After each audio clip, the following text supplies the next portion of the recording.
All right, today I'm going to talk about tools. If there's one thing that I can strongly admit to is I'm a bit of a tool whore. I like good tools because I think good tools, in the most part, can lead you to some pretty good results, especially if you learn how to properly use those tools. I get a lot of questions from my bottle buddies when we go out to lunch and stuff about, hey, what tools do you use for this or tools do you use for that? Or people online shoot me a message, hey, what's your tool that you use for scribing or blah blah. So I thought it'd be cool to go over kind of my top tools for certain types of applications. This is gonna be in kind of no particular order, but I should preface this as saying that none of these companies of the tools that I am showing in this video have paid me to talk about their tools. It's just tools that I think are good tools that produce great results, and I think that are worth a little bit of investment because I've seen the results and I think that they're great. So yeah, for like I said, no particular order, we'll get going here. I think the big one that most people tend to always use at their desk is a good set of sprue cutters, sprue nippers, whatever you want to call them, flush cutters. These are kind of the main ones that are always on my desk. They're actually in a little tool bin right over here. They're just always out. But I guess I'll just start with kind of these three here. These are made by Xuron Tools. This one is their 410A high precision shear cutter. They're at a little bit of an angle. I use this mainly for kind of utility sprue cutting. So anything big, I'll kind of chop it off away from the part, and then I'll use one of these other sprue cutters I'll talk about in a minute to do some more fine cutting on it. But these are good for general, just kind of chopping through plastic, getting parts off of the sprue, and doing your cleanup. And then these are their high precision shears. I use these for photo etch. They're a little bit of a narrower profile, so you can kind of get them into tight frets on photo etch sprues. They're spring loaded, which is very nice. And then these are Xuron's high durability scissors slash shears. These things are wonderful if you're cutting through, black, a little bit of brass rod, or you want to, cut through some thick plastic card. These things definitely cut very, very well. They have a big old hefty spring in there. They return. They produce a nice cut. These things are awesome for chopping big, heavy stuff. So yeah, for general kind of work, I like these Xuron tools. They do a good job. They're pretty decently priced. They're not going to go break your bank, and they last forever. I've had these orange pair, the 410s, for probably 20 years now. I've never had an issue. I've had one of the springs break, but you can just get replacement springs for them. But yeah, these are pretty good. So I'll pop these back over here out of the way. And then, like I said, another really good sprue cutter. These are Tamiya craft tools. These are their sharp point side cutters. I think it's 74123 is the part number. But these things have been wonderful. They're probably the one I use the most at my bench for kind of everyday sprue cutting, getting things cut close to the sprue. These produce a wonderful cut. These are a dual side cutter. They don't put too much stress on the parts, and I can cut very close to the sprue with a minimal nub that I have to clean up later. But these things are great. They're spring loaded. These things have been an absolute champ. Love these. And then these are actually relatively new to my sprue cutting collection, but this is the Spades single bladed ultra fine cutters. It's nice to come with this little protector that you can keep on it, but these things are a single sided cutter that just probably the smoothest, nicest cut I've ever seen. They have a little bit of a stop in here so you're not overcutting on things. You definitely don't want to use this on plastic that's too thick. I've heard some horror stories about these things breaking. on too thick a material. You definitely don't want to use it on any type of metal or wood or anything like that. So these are purely for what I call precision cutting. So I use this a lot of times so far on like clear parts. I'll cut them very close, so you know, minimal cutting or cleanup has to be done on the sprue later on. But so far, like I said, I got these for Christmas. I've only been using them for a couple months now, but these things have been absolutely awesome for nice precision, close to the part cuts. And it's nice they have this little extra, you know, protective element to it, so you can keep your tools nice and protected when they're off the bench. I'm kind of a weirdo when it comes to scissors. I have an entire drawer over off to the side here that I probably have 25, 30 pairs of scissors. These are really cool Japanese made scissors. They are spring loaded. You can kind of do a lot of close precision work. You can kind of get them right in your fingertips. I use this a lot of times for trimming down aerials I've put on aircraft for their antennas. I can get them all glued up. I can get this nice and close to the thing and just give it a nice chop. These are ultra sharp, and it's nice that it's minimal effort to open and close the jaws and the blade to do your cutting.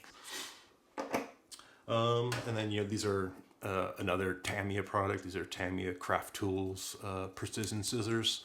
You know, good for cutting out decals, or you can, you know, finagle these are actually sharp enough and durable enough where you can cut a little bit of thin photo etch with it, or, you know, pieces of plastic art, stuff like that. But these things are great. They're easy to use.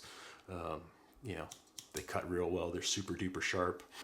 And then kind of here, this is just your fine, what they call, you know, fine paper cutting scissors. A lot of crafters use these for doing fine, kind of like, you know, when you used to like cut snowflakes out as a kid. They do a lot of fine work because you can get really in here with the short blade, but they are definitely super duper sharp. These are just kind of my everyday utility scissors. They're always on the bench right here. I always grab them. I use them for cutting just random stuff. You know, pieces of paper for masks, or piece of plastic card. These things just have been a champ. These are another tool that I probably had for 15, 20 years on the bench, and they've just been doing their job ever since. If I need something a little more precise, these are actually medical scissors. And they have a very fine tip at the front, and they're also very sharp, and they're just smooth. They cut very smooth. You can just kind of get in there, give it a quick little pop, and it just cuts whatever you need.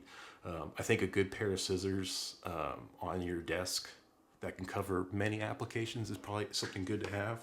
You know, so that's why I kind of, you know, stick with these guys. You know, sure, you know, a couple of these have their specific applications like this one, but these are always on my desk as well, ready to go to do some cutting. For this little part, these are, you know, I would say knives, but I'm also going to kind of cobble in knife handles together, because I think certain knife handles have other uses besides just holding knives. But, you know, I have a good selection here, but like I said, these are all kind of at hand, ready to be used on my desk at any given moment. You know, the first is, this is just kind of an Alpha general utility knife with a refillable blade that you can break off little sections when it starts to get dull. But it's just a good general utility knife for cutting just whatever you need to go cut. And then, you know, you can go, you know, this is an old Testors brand knife blade. It has a little bit of rubber on it. I have a little stopper on it, but this is kind of a good just knife handle to, you know, hold on a random, this is old number 10 blade that I use for scraping stuff. It's just always in there, and I don't care if it gets chipped at or broken, because like I said, I'm just scraping stuff at it. But, you know, this is probably a $2 handle that, you know, does a good job at holding a knife blade. Here's another one of these kind of random ones. You can find these at Hobby Lobby. These things are dirt cheap. But the fact that they're dirt cheap kind of limits them. They get loose. These collets up here don't always want to stay tight. They don't always want to hold the knife blade in there, but they're a good kind of general utility. You know, throw your knife blade in there, do what you need to do, and, you know, it's there. But one of the big things I use these cheapo kind of knife handles for is holding other things. Like, this is the same kind of, this one's made by Excel. But I have a piece of wire in here, which I use for applying super glue or other types of adhesives. I can bend it around, I can make it into a loop, and I can just get it into tight places and use it to apply glues. And it's just a knife handle with a little bit of wire in it. And then as that wire, starts to fall apart, I just trim it and then pop in a new piece and it's ready to go. In another similar regard, here is another one. This is a Pro Edge knife handle this is a sewing needle in it, which, I use for many different applications. I use it for putting in glue places. I use it for decal application. I use it for moving parts around with, CA glue. But a needle in a knife handle is a pretty nifty and good tool to have on your bench. And like I said, it's just a knife handle with a flexible sewing needle in there, and you can have so many applications. I think it's very useful to have. One of my favorite knife handles out there by far is made by a company called Kirby Tool. Kirby Tool makes these knife handles. As you can see, it says Kirby knife right here. And the cool thing about these is, it doesn't require any twisting or locking down anything. Everything is done with magnets in these. So there's a magnetic collet up here. It uses your normal X-Acto number 11, number 10, whatever the SL size blades are. And you just pop it right in and the magnet holds it in place. And these things are absolutely awesome. My favorite thing about these knives is they have some heft to it. Like, I like having a tool that I can feel it in my hand and has some heft to it. This is by far my favorite knife that they make. And this is just their stainless, stainless steel brush finish. I think these are like $25 on their website. Definitely a little bit more pricey than your one of these, which you can go get, 4 or 5 of them for $7 at Hobby Lobby, or even cheaper on Amazon. But I like that this thing is going to last. It has some heft to it, and it just feels good in the hand to work with. I use this every day. This always gets touched on my bench every single day I'm doing work. I've gotten to know the guy at Kirby Tool pretty well. He's done some sponsorships. He sent me some stuff, and during Christmas time, he sent me these cool looking, anodized, multicolored versions of his knives. They're a little bit shorter than his standard knife, as you can see here, just by a little bit, but still the heft is there. The magnetic collet is still there, so you just slip in your blade, the magnet holds on to it. He was cool enough, it's probably hard to see, but he put my logo in there. He laser etched that in there. But yeah, just, another type of his blade, his, knife handles to hold the blades that is nice. Like I said, I like the heft. I feel like the feel of it in my hand, and I like that these things are going to last forever. I'm not going to deal with the collets loosening up or stripping the collets. This is just another one with the number 10 blade, which I use for a lot of seam cleanup and scraping and stuff like that. So what I like about these the most is that, hey, I need a different type of blade. I can just yank it out, go grab it, pop it back in, and I'm ready to use that next type of knife blade in there. It's just convenient. It's quick and convenient without me having to think about it. And then another knife that he sent me that I haven't really used yet is this little guy here. But this thing, I haven't used it much because I think I might hurt myself using it. But same thing, everything's held together with magnets. But, it's a little tiny, this is it closed up. And then you pop this around, and then you have your knife, which I like the fact that I can kind of just put it in here, and I can do a lot of tight manipulated work. And what I found with this handle, and I don't know if this is intended, but this kind of is on a magnet, but it can turn and spin. What I found is you can do a lot of like, curvy lines. You can kind of cut out circles a little bit easier with it. But the fact that you can kind of manipulate and turn that in your hand, it's another little thing that, helps do certain little application things. So like I said, I haven't used this one too much, but it is a wonderful idea. It's a great little knife. It's been sitting kind of at the top of my bench, making sure that I remember to use it.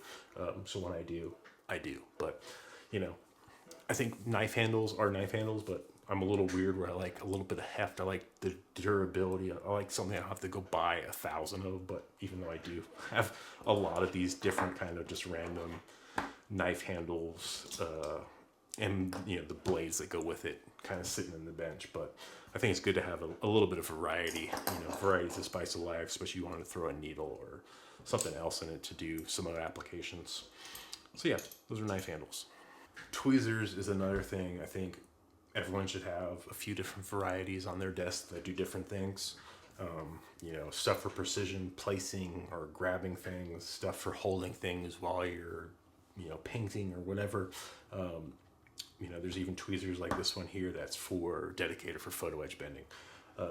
But you know, these two right here, put these off to the side for now, are kind of my main ones that I use all the time. They have no branding other than stainless steel made in Pakistan.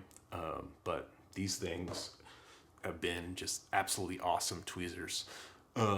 This one's a little bit of a broader nose, which I tend to use these almost every day. This one's a lot more thinner, more precision, you know, in smaller nose for smaller parts. Like you said, here it says stainless steel in Pakistan. There's no brand in here.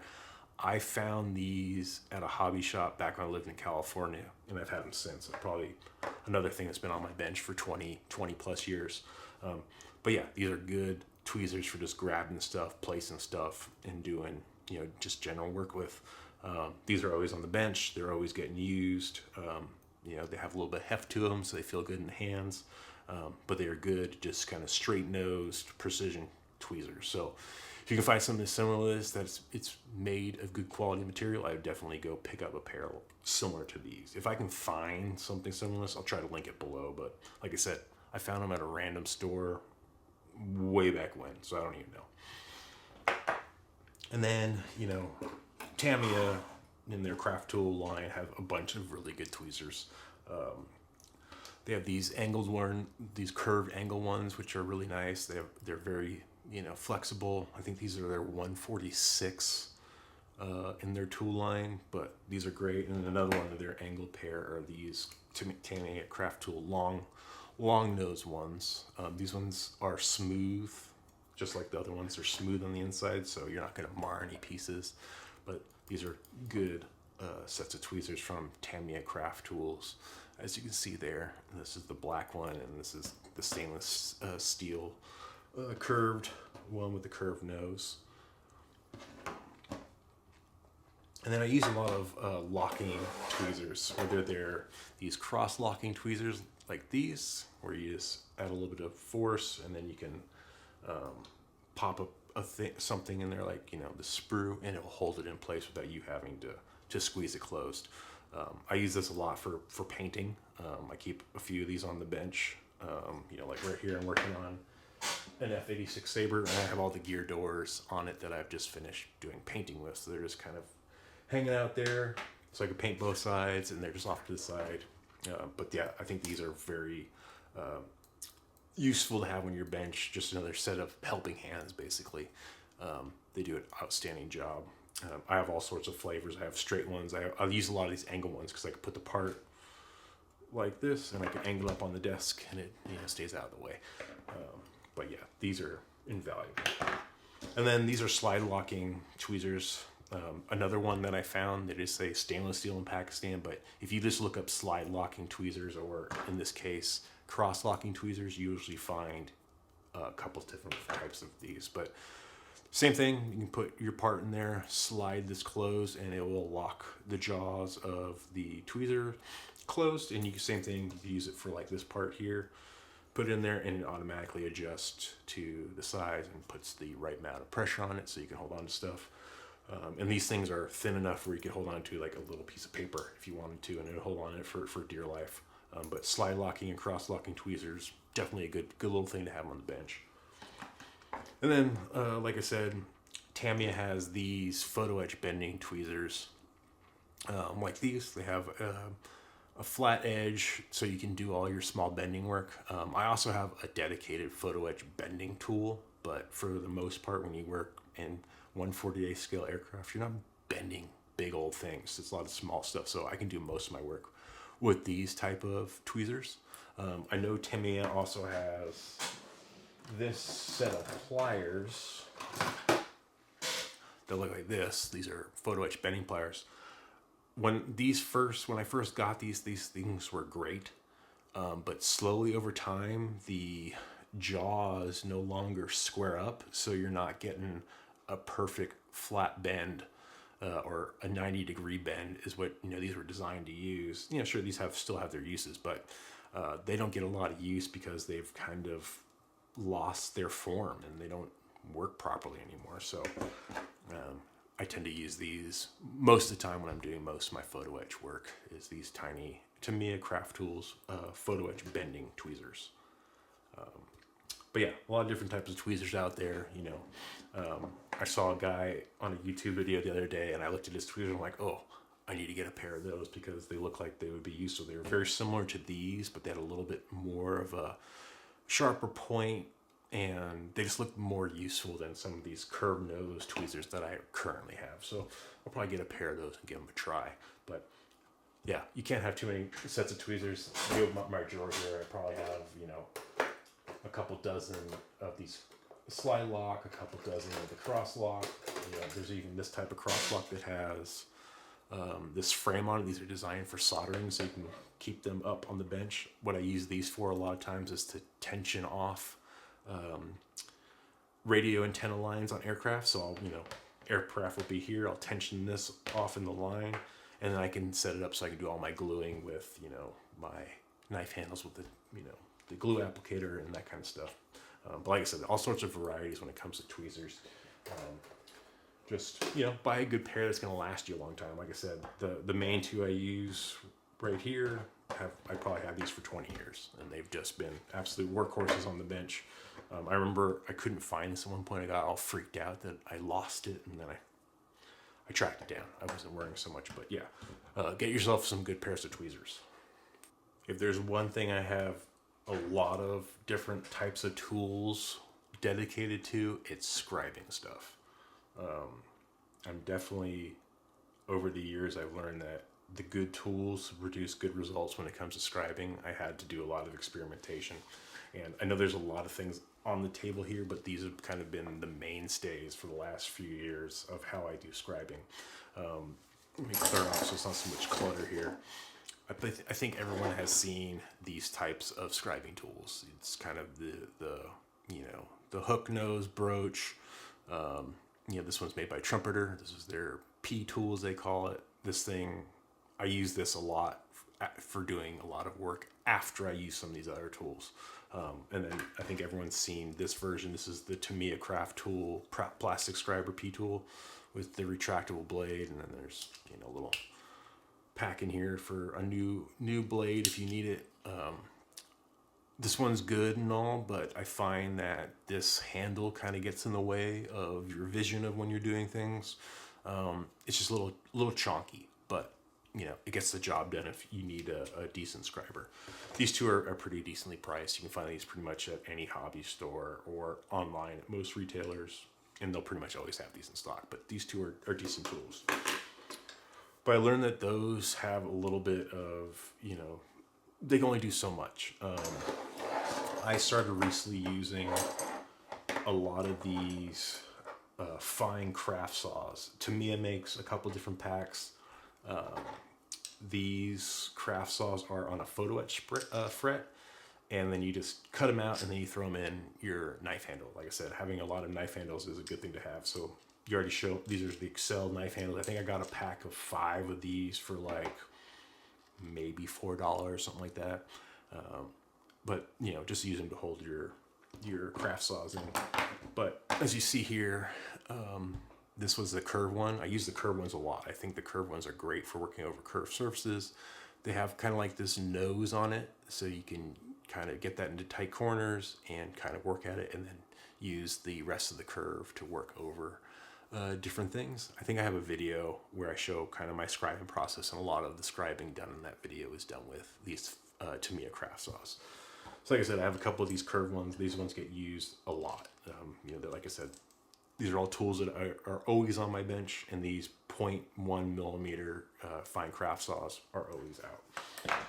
Another one that I use kind of afterwards is this is a 0.15 millimeter with a long straight blade on it. and these things are good for just straight cuts, a little bit thicker than that. I tend to work small to the bigger size. You know, I don't want to go attack it all the way in case I mess up or slip. But this is just another variety of Tamiya's fine craft saws.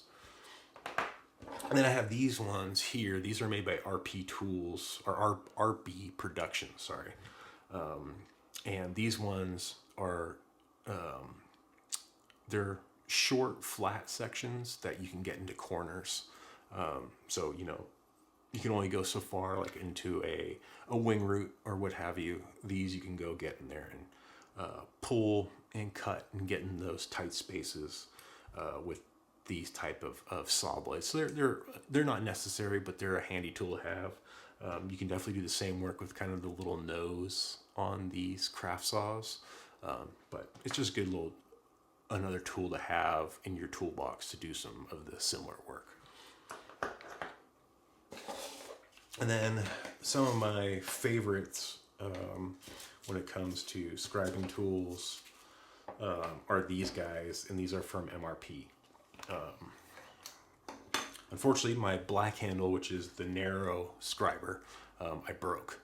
It's that fine and that flexible that I broke it. But I learned that even with this broken edge, I can still use it for a lot of fine work. But I just need to replace this one. But this one is a really good tight area scriber, pull scriber, kind of similar to the trumpeter and Tamiya tools. But this thing was an absolute badass when it was still functioning the proper way. And then, you know, they have another version, which is their blue one, which is just a little bit thicker than that one, the black one. Same thing, you're pulling and digging out that trench with it. And then they have this carbide needle scribing tool, which, you know, is just like using a needle and a vise, but this thing is just very strong. You have to kind of be careful that you don't stab yourself with this thing from time to time, because it will get away from it and it will damage your fingers quite easily. But this thing's great for like throwing on a scribing template and doing like circles, and you can kind of slowly work your way and make that circle with this type of tool. And it's super durable that it's made out of carbide. This thing I've had probably for 3 or 4 years, and it has not lost its tip, and I use it a lot. But yeah, and then like I said, another great little scribing tool is having a flexible sewing needle and a knife handle. The great thing about these flexible needles is you can kind of whip them around a template and they pretty much follow the template because the needle is so flexible. So if you're doing a lot of, like, you know, cutting out access panels, or you need to rescribe access panels or inspection panels, having a good flexible sewing needle in your knife handle will do the trick for you as well. So yeah, like I said, I've had a lot of good experience with some scribing tools, a lot of bad experience with scribing tools, but these guys are kind of what I've come up with in my process that work the best. I kind of start out with the saws, I then work with these, and then if I need to do any, you know, big work, I use these guys. But it pretty much always start with the saws, these guys, and that's usually kind of the process. I can usually get away with just using a combination of these tools right here, and I'll use these if I absolutely have to. So find yourself some Tamiya craft saws and give them a try. I think they're definitely worth giving a little bit of a change up to your scribing game, especially if you find yourself struggling with using these types of the pull broach types. It's definitely worth trying it out. And these, getting a fret of these 0.1 ones, I think is like $10-12. I might be wrong, but they're not that expensive. This is another one of these random quote-unquote tools that I bought, and then I did not realize how much I needed and I did not realize how much I'd be using them. These are cutting mats from Infinity Models, who make typically sanding abrasives. But they made these sets. These are a little old now. I know they've come out with some different types. There's ones that are just photo etched. These ones have a little bit of like a cutting mat material on it. But basically what you do is you lay down your tape on this grid, and this one is measured out for cutting strips from 1 millimeter all the way to 0.4 millimeter. And you just lay out your strips on here. You take your knife and then you run the knife blade through the pre-cut slits, run it along that, and then you just kind of peel up your thing, and you have a nice, thin, perfectly cut with perfect edges masking tape. And you know, I don't know how much money I've spent on buying fine masking tape like this, but I don't need an entire roll of it. So I just lay out some kabuki tape onto this, cut what I need. You know, making thin stuff's great for curves and all that kind of stuff. But these things have been so awesome for just cutting strips of different types of masking material. You can also cut like lead foil on it and other materials if you just need, you know, a certain size or shape. Got this tape stuck to my finger now, I can't get rid of it. There we go. So this cutting mat A type is the one that is pretty much always out. I always use this one, cutting things off, masking canopies, you know, doing, you know, like I'm working on this saber right now, and you know, I did all the paneling to get some different stuff, you know, cutting out this panel here for the tail numbers, you know, all the little axis panels and stuff, all cut with templates on these. Because it's just that easy to slap a piece of tape on there, cut it to a close size with some measuring, and you're done. So that's the type A. Type B has this radius on it and has like little squares. You can cut diamonds, you can cut even tinier squares, triangles, or you can make your own shapes on this one. So cutting type B, I tend to use this for doing like checkered boards and stuff like that. And then we have cutting type, go in order here. This is C. This has radiuses on it. As you can see here, all sorts of different types of radiuses. Radiuses? I don't know how to say that, but anyways, this one doesn't get a ton of use.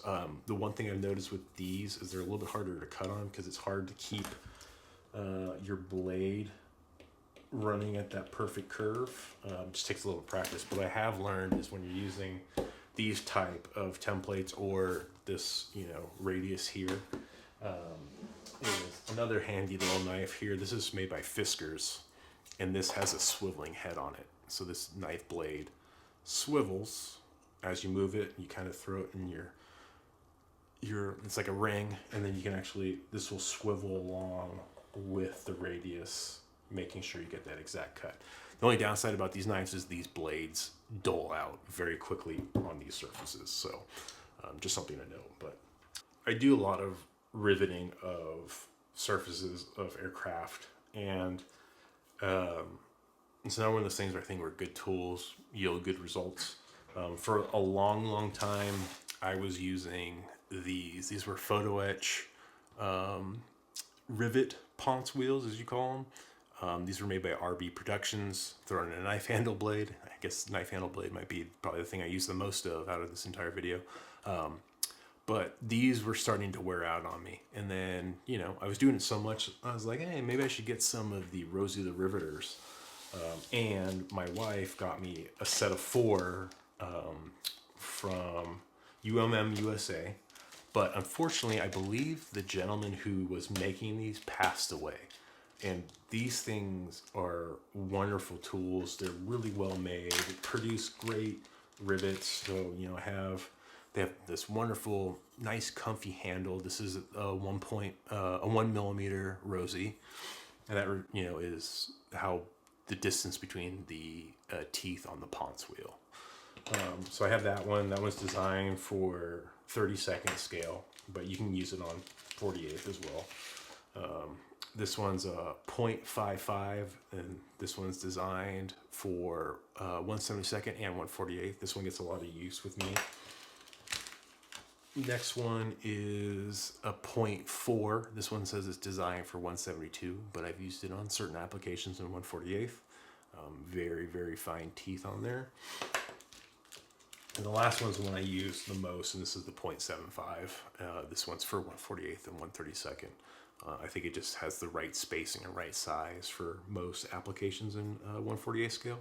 But like I said, it's unfortunate the gentleman that produced these passed away. I believe he passed away. I think that's what it is. But you cannot find these online anymore for a decent price. I don't even know what my wife paid for this set of 4, but probably guarantee it's probably 90 to 100 bucks for these four that she bought. And I'm very lucky to have them. They get used a lot when I'm doing my riveting stuff.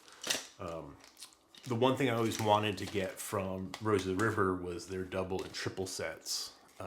But like I said, the gentleman passed away, and you just can't get them anymore. But then recently, these came into production. I think these are pronounced Easy Riveters. Be Easy from Czechoslovakia. I got these for Christmas. I've only used one of them so far, and they're very similar to the Rose of the Riveters, but these are the dual row riveters, so it's going to be very hard to see here, but there are 2 rows of Ponce wheels, so you get tight double rows, and that's the hard thing with when you're doing riveting, is getting things lined up, especially when you're doing close sections of riveting. But you know, it looks like the handle is 3D printed, and then the top part of this looks very similar to the Rosie tool. So I wonder if someone was able to get a hold of some of the gentleman who made the Rosie Riveters, you know, patents or whatever, designs, and was able to help produce these. But so far, this one that I've used has yielded pretty good results. I'll need to dig in and use them a little bit more. I guess artscale.eu has some associated with them, but these are Easy Ultimate Riveter for plastic models, and yeah, they've been pretty good so far. So I'll keep working on those on my next project where I'm going to be doing a lot of riveting. I'll probably put these in a little bit more testing along with the Rosies, because they do match up. But I have the great thing is these match up in the same size as the Rosies, so you can keep your space the same. So this is a 0.55, we have a 0.75, a 0.1, and a 0.65. So I guess the only one I'm missing out of the set is the 0.60, which maybe I'll get. Another thing, they're not super cheap. I think these are like 50 bucks a piece. So just something to be considering about. But if you do a lot of riveting, if you like recess riveting like I do and not raised rivets, that's my preference. I would look into a set of these. If you can happen to find a set of Rosies somewhere on the internet for a decent price, or you know, an exorbitant price, I would definitely probably buy them, because these will last forever. Unless you're using them wrong and you bend the Ponce wheels, they'll last you forever. I know a lot of people have, let's see if I can find it here in the drawer. I might have thrown it away because I just stopped using it, but it's the Trumpeter Ponce wheel. Oh, here it is. It's all the way in the back.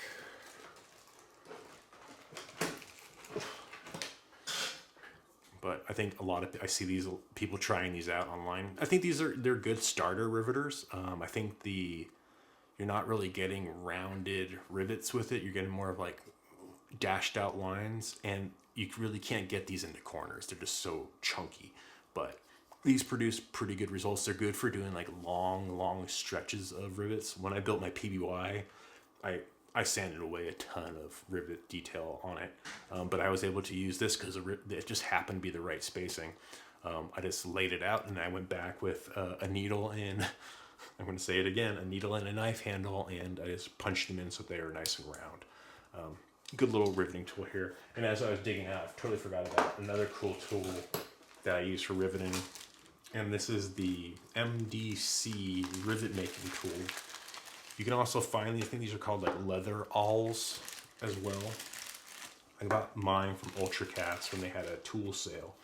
But it comes with a set of photo etch templates, and it comes with these very sharp needle type things. And my set, I only have 2. But what these are great for replicating is, it's going to be very hard to see on these tips here, but these are actually, they have recessed tips. So, you know, those Zeus fasteners where it's like a circle with like a screw head in it, these produce that type of profile basically. And what you do is you just pop these in these handles like so. You put them, get on your piece of plastic, and then you just kind of punch and give it a little bit of wiggle, and it'll reproduce that Zeus type fastener. So one's just, you know, I don't know what the size is on these, but good little tools for that type of application. But It also comes with rivet templates for straight lines. You want to make sure you have, if you want to use this for every little single rivet you can. But I've never used the templates. I just tend to mark it out with a piece of, not a piece of something, a pencil and a straight edge. Run it with the Rosie the Riveter tool, and then if I need to enhance anything, I'll use these guys. And they're little dedicated handles as well. But yeah, I forgot about that, but that was in the back of the drawer there. Another piece of kit that's not exactly the cheapest. I'd probably say 40 to 50 bucks for something like this. You can go on Amazon and find leather all punching sets that are probably a lot cheaper, but they're the exact same thing. It's just not going to come with like the riveting stencil or that kind of thing, but you can find those online. If I can find those, I'll link it to you. Drills and drill bits. You know, I think every kid out there has, hey, you need to drill this hole on this piece to accept something later on down the line. And you're gonna need something to drill those with. So, like I said, a variety of different things here. I think the one I used for the longest, and it was a cheap alternative, was this pack here from Mr. Hobby. You know, it's called the Mr. Pinvise Basic Set, but this has pin vices from 1 mil to 3 mil, so it's good coverage, but I tend to work a lot smaller in most situations, especially if you're adding like brass barrels onto things, stuff like that. So these are just kind of different sets of micro drill bits that I've gotten all over the place. I got these at Hobby Lobby. I found these at Michael's. These I got at a hobby shop back in California. This is kind of a random, I don't know where these came from, but they're like wire gauge. So they're nice and thin. But I kind of keep these guys out for kind of the main work I tend to use, because these are working in 1/48 scale, kind of the ones I use the most.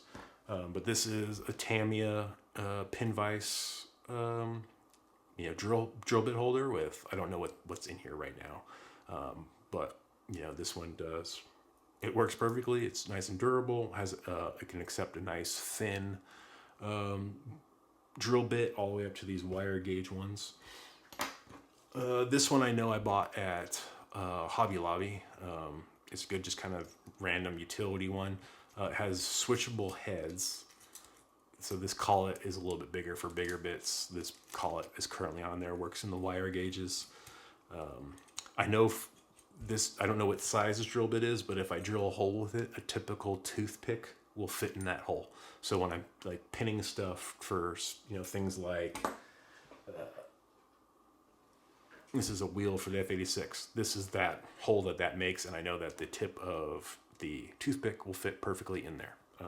So yeah, it gets used a lot, so it stays in there. This one is just a little bit bigger than that one, but this is, I want to say, a Tester's pin vise handle, but it's very similar to that one I got at Michael's or Hobby Lobby, where it has a bigger collet hidden inside of it. But yeah, another useful tool, has the little spinny deal on the end. This one is my favorite, but it also has the thinnest gauge that I use. This one's made by David Union. I got this for Christmas from my parents. This one gets used a lot. It's just, the collet's really good.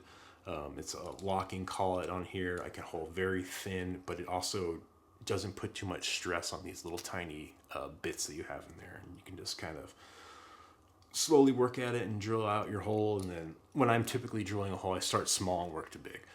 So this guy gets a lot of use. And then this guy is from Ushi Van ter Rosten. And this is, I forget how he used it, but it's a spring and it's a push drill. So you hold it on something and you move this back and forth and it slowly turns. It's hard to get it to do it because I have to hold it a certain way. Here. So it spins that collet with the drill bit in it and it slowly works at it. But you can also just kind of hold it and spin the collet itself and do your drilling as well. So nifty little, you know, push drill, spin drill, I forget what it's called. But Ushi made these for a little while. I don't know if he still makes them, but I picked one up when they were available. It's been a nifty little guy to have. Airbrushes. These are my workhorses. These are the ones that get used the most. I will start out with saying that these two airbrushes, this model of airbrush, let me say, have been the #1 workhorses. I've had these two airbrushes since, I want to say, 2008 or so. And I've owned probably another 8 of these that I used when I was teaching people how to airbrush, because I think they were just kind of the best airbrush for learning on. They're easy to clean, they're easy to change out parts. Parts are readily available if you break something. And Iwata, I should have prefaced that. These are Iwata HPCSs. They have a .35 needle nozzle. But going back to Iwata, their customer service and their service is next to none. Like I said, I've had these two since 2008-ish or whatever I said. And I've sent them back multiple times to Iwata for just trying to general servicing. I tend to do it like every year. And I always send them a note saying, hey, these things are way past their warranty. I'm willing to pay for whatever work you do on them. And they always send me a note back, oh, we got you. We did this. And they always tell you what they're doing to them. We replaced the valves, we replaced the springs. They did all that stuff. And the only thing I paid for is shipping. You can't beat that kind of service. I'm down now to 2. I keep one for shooting my metallizers, which is this guy. And I keep this guy for just kind of general spray. Back when I was using a little bit of acrylics, this guy got pumped acrylics through it. But now, since I'm more of a lacquer guy, this guy shoots lacquer, this guy shoots the metallics, but they'll do the same thing. But I have them just kind of dedicated for certain aspects of spraying. But Iwata HPCS, if you want to get a good entry level, I'm going to say entry level, these cost about $163. But you want a good airbrush that's going to last you a long, long time with good service, Iwata. Definitely cannot say anything more about Iwata and how good they are. So those are these two. I have Mac valves and quick disconnects on both of them. Actually, on all my airbrushes, I have some type of Mac valve system except for one. But this is just so I can have my air compressor hooked up here. I can hot swap in between multiple airbrushes at any given time. So just for ease of use, I have the quick disconnect. The next one, these two are from Procon Boy Creos.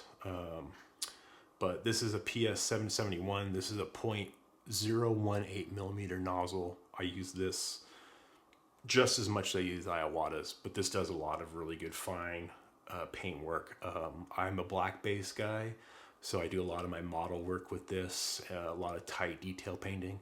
I'm a tight painter, so I'm usually painting this close to a surface. So having a good Mac valve and a good paint flow is definitely key to this airbrush. It has a adjustable end cap, so you can adjust how far your trigger travel goes. And then same thing, quick deconnect here. This one has the Mac valve up at the front here built in, so I don't need to add an extra one. But yeah, this one gets a lot of usage. I was just spraying with this earlier today. The thing's a tank. Since I'm a lacquer guy, you can be a little lazy with the cleaning. You can just dump some hardware store lacquer thinner in there, give everything a flush, and you're good to go. If you need to be laying down a lot of paint, this is the Procon Boy PS290. This has a 0.5 millimeter nozzle in there, and this is just kind of good, just laying down primer, clear coats, that kind of stuff. It's got a big old paint cup. It's got different types. You can put a fan nozzle on here.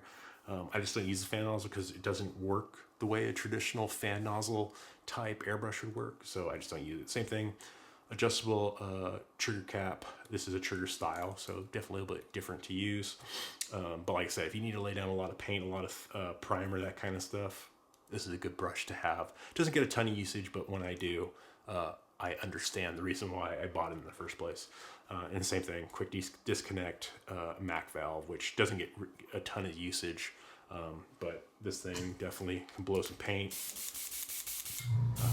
But yeah, good little airbrush for laying down primer, general kind of broad work. And then last is this Harder & Steenbeck Infinity CRPlus. Definitely not a cheap piece of kit. It's beautiful. This thing has a 0.15 mil needle built into it right now. It comes with two. I just can't remember what the other one that it comes with. But this is my very, very fine work airbrush. So if I'm doing some like German mottling or very fine detail work, this guy's getting busted out and he's going to get used. I need to buy another extra Mac valve, but out of the box this came with the quick disconnect. Need to throw on a Mac valve in there, but this is a beautiful airbrush that paints very, very well. You got full on customable end cap here, and you can lock it into place so you're always hitting that same trigger pull. But yeah, it's a beautiful airbrush that does a lot of beautiful work. But like anything with airbrushes, practice. You know, I didn't get good with this until I got good with the other ones. This is a relatively new airbrush. I got this for a couple Christmases ago, or maybe a birthday ago, from my mom. But yeah, this thing's a beautiful, wonderfully made airbrush. I've found it difficult to get parts for without paying a little bit too much money for. So just make sure you read your owner's manual about how you take these things apart and clean them and all that kind of stuff. Since I'm so used to using Iwata, I kind of have to go on the internet when I clean this out or do a full breakdown just so I'm not running the risk of breaking something or wearing something out. But if you have the means, or let me say this, if you think that you're experienced enough with your airbrush and you want to take it to that next over the hump and do a little bit more fine detail work, I definitely recommend one of the harder Steenbecks. Remember the Infinity, they also have a Revolution series as well. They're both good airbrushes that come with a different type of, two different types of needles. But yeah, so there's all sorts of airbrushes out there as we know now. There's economy airbrushes, there's expensive airbrushes. You know, even Iwata carries a line of airbrushes that go into the $600-700 range. Nothing here is above $300. You know, I think, like I said, these Iwatas are $160-ish. I think this was $250. These two are probably $100, $150, depending on where you buy them from. But like I said, lots of different types of airbrushes. I'm not saying that these are the ones that you should get, but these are the ones that I've used for a long time and I've gotten really good results with, and I'm used to using them. I think that's the most important thing, is if you buy a tool of any sort, you should get used to how you use it and the application that you're using it for. So, okay, abrasives, also known as sanding stuff. I have a lot. I have an entire drawer dedicated to it over here. But the number one abrasive company that I tend to use is Infinity Models. They make all sorts of different things. I tend to use their sponges, these stick sponges, a lot. They work wet, they work dry, they work wonderfully. I can't say enough about them. These things have changed how I sand, and sand effectively. Like, oh, how are you sand? Yeah, it's one of those things where you get a decent tool and it just works. You know, it's flexible enough where you can work around a curve. You have polishers, you have a 220 grit. I have the entire setup that goes from I think it's 220 to 4000 out of Infinity. And then they also have these stiffer version, has a little bit of foam in it, but this goes same thing from 220 all the way to I think it's 2500 in this line. And then there's these ones, I think these are called their zebra sticks. They have a little bit of cushion as well. These ones are, you know, pumped out by Sprue Brothers, is 1000 grit. But they have all sorts of different types, and they have these big old sponges that you can cut into shape, so you can, you know, do stuff like cut out little squares and throw them in a pair of tweezers and work in that corner. Infinity sanding stuff has been awesome. If you can find them in stock, go buy some and give them a try. They're definitely worth using for all your sanding applications, because we do a lot of it, you know, cleaning up seams and that kind of stuff. Also from Infinity, and I think other companies make these are glass files. I have a medium grit, which, like I said, they're glass. Just don't drop these on the floor because they will shatter. I don't tend to use the medium grit very much, but I do use the fine and super fine quite a bit. These things will buff plastic to a very, very high sheen. You see a lot of Gunpla guys using these, but they're just basically really fancy nail files. So that's the fine. This is the super fine. But yeah, they're a great little, high shine buffing, definitely on more flat surfaces, because they are not flexible. They're just a piece of glass with some abrasive on it. But these are very cool. They do really good work when you do use them off the side there. I recently started using God Hand sanding stuff. I bought this pack. They come in different thicknesses with their padding. So these two are 3 mil and this one's a 5 mil, so it's a little bit cushier. But these ones go from, I think, 4,000 grit to 2,000 grit to a 10,000 grit. And then these ones are kind of your midline, where this one goes from 120, 240, 400, and this one goes 600, 800, and 1,000 grit. So I kind of can do high shine stuff and then your medium stuff. I haven't opened these two yet, but I did open this high shine kit to work on the Saber, which is a natural metal finish. And these things work, the abrasive quality is really nice, especially when you're working wet with these. It just a few swipes, a little bit of a rub down and a polish, and I had great plastic finish afterwards. So far, like I said, I've only used this set. They've been really, really nice, and they're not that expensive. I think this set, like I said, it comes with 1, 2, 3, 4, 5. I think this was $8. And then these other ones here, this one comes with also 5 and also 5. $10.99 and $12.99. I also got a little bit of a discount at my hobby shop for buying these. But so far, the one set I've used has been really good quality, and they do exactly as advertised. They do a high shine sheen.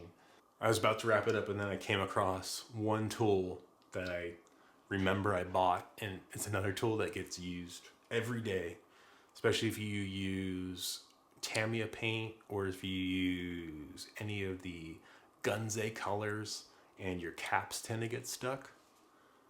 This thing is an awesome tool.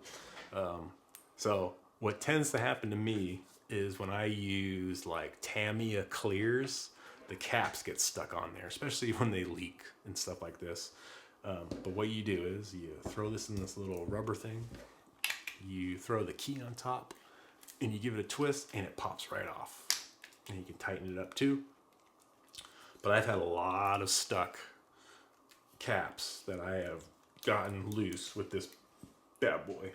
And then it even has the little rectangular part for the Gunze ones that have the thumb top. You just throw it in there and spin it, and it's good to go. So basically, this side does Tamiya, this side does Gunze, and it's a great tool that, like I said, if you can find them, get one, because you'll probably end up using it way more than you expected. Ever since I bought this, it just lives on the desk now. It's just right over here by the spray booth. But yeah, a nifty little tool by Mr. Hobby, GSI, Creos, Gunze, whatever you want to call it. But yeah, just throw that one in there. So yeah, those are my top tools that I use pretty much every time I sit down at the bench. Yeah, so those are my tools. If you have any questions, hit me up in the comments, or shoot me a DM over at Spades Modelworks on either Facebook or Instagram. I'll try to do my best to put links to most of this stuff in the description below, but if I forget something, feel free to ask. And I'll try to point you in the right direction to either that thing or an alternative, especially for the things that I don't know who made them or where they came from. But yeah, I'll do my best to help you out. And yeah, get your tools squared away and make sure you're using the best tool for that job. So yeah, thanks for watching and tuning in to Spades Modelworks. I will catch you soon. Take it easy.